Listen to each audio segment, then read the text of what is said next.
오늘의 본문이 기록될 당시 바울은 아시아의 도시인 에베소에서 사역을 하고 있었습니다.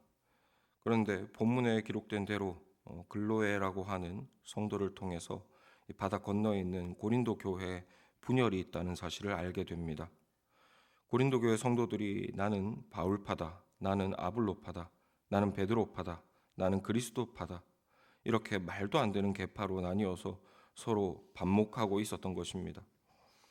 이에 바울은 10절 말씀에 기록된 대로 본문의 권면을 통해 고린도 교회를 다시 하나 되게 하고자 합니다. 그런데 이와 같은 사람들 사이의 갈등의 문제는 사람이 모인 곳이라면 어디든지 있게 마련입니다. 아시겠지만 저희 집 아이들은 일란성 쌍둥이입니다. 한 세포에서 분열된 동일한 DNA를 가진 관계입니다. 이런 아이들도 자주 싸웁니다. 한 세포에서 나뉘어진 아이도 싸우고 갈등하고 분열을 일으키는 것입니다.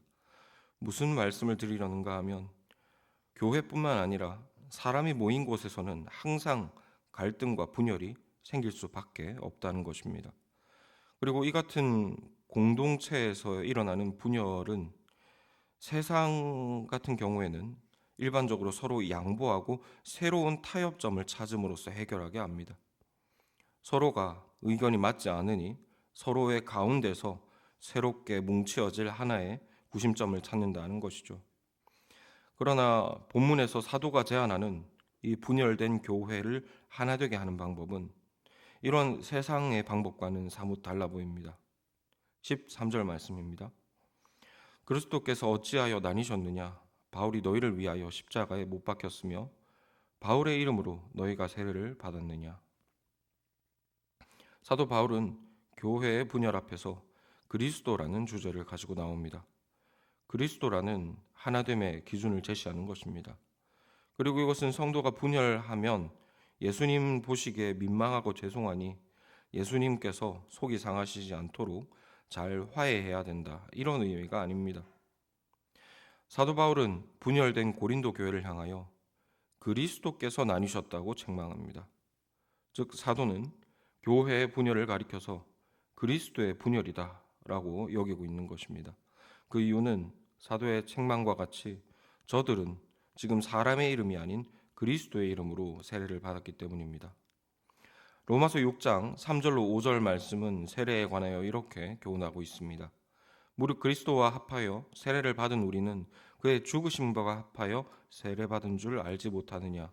그러므로 우리가 그의 죽으심과 합하여 세례를 받음으로 그와 함께 장사되었나니 이는 아버지의 영광으로 말미암아 그리스도를 죽은 자 가운데서 살리심과 같이 우리로 또한 새 생명 가운데서 행하게 하려 함이라. 만일 우리가 그의 죽으심과 같은 모양으로 연합한 자가 되었으면 또한 그의 부활하심과 같은 모양으로 연합한 자도 되리라. 사도는 로마서 말씀에서 성도의 세례를 가리켜 예수님의 십자가 죽음에 연합되는 의식이다라고 교훈합니다. 그리고 예수님의 죽음에 연합된 자는 예수님 안에서 살리심을 받아 예수 그리스도의 몸이 된다고 합니다. 이런 점에서 볼 때 예수님의 이름으로 세례를 받아 예수님의 죽음과 부활에 참여하는 것은 그 소유가 자기 자신에게서부터 그리스도로 이전되었다는 의미입니다. 예수님의 이름으로 세례받은 자는 자신의 소유가 전적으로 예수님께 있습니다. 더 정확하게 표현하면 사람이 없어지고 예수 그리스도의 지체로 거듭난 새 사람만이 존재할 뿐입니다. 이를 교회적으로 표현하면 교회는 사람의 모임이 아니고 그리스도의 몸입니다. 그래서 바울은 내가 너희를 위해 십자가에 죽었거나 너희가 내 이름으로 세례를 받았느냐 하고 고린도 교회 성도들 책망합니다. 만일 저들이 사람의 이름으로 세례를 받았거나 그 사람이 저들을 위해 죽었거나 살아난 게 아닌 이상 저들은 교회 안에서 새로운 계파를 만들 수 없다는 것이죠. 그렇게 그리스도의 몸인 교회의 하나됨은 세상과 같은 방식으로 이루어지지 않습니다. 다시 말해서 서로 양보로 가운데에서 타협점을 찾아 그렇게 연합하지 않는다는 것이죠. 우리의 몸을 예로 들어보자면 우리의 몸엔 각 지체들이 있습니다. 하지만 이 지체들이 서로 의견을 주장하기도 하고 서로 양보해서 가운데서 합의점을 찾아 움직이지도 않죠.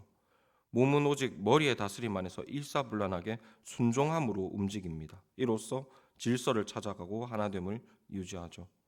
그리고 그리스도의 몸인 교회 역시 이와 마찬가지로 연합됩니다. 교회의 일치는 성도 간의 양보와 타협을 통해 이루어지는 것이 아니라 머리이신 예수 그리스도의 말씀에 순종함으로써 하나됨을 지켜갑니다. 이 진리를 잊어버릴 때 교회는 질서를 잊어버리고 더욱 깊은 수렁으로 빠지게 됩니다.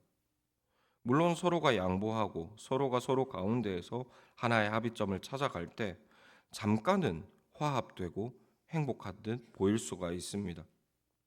그러나 결국에는 자기 뜻을 관철시키려는 이 갈등이 모든 문제에 작용할 수밖에 없습니다.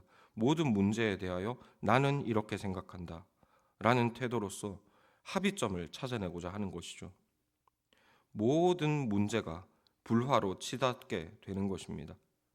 그러므로 말씀을 묵상하는 우리는 이와 같은 교회 하나됨의 원리를 잘 묵상하고 그리스도께 순종함을 통하여 교회 하나됨을 잘 지켜나가야 되겠습니다.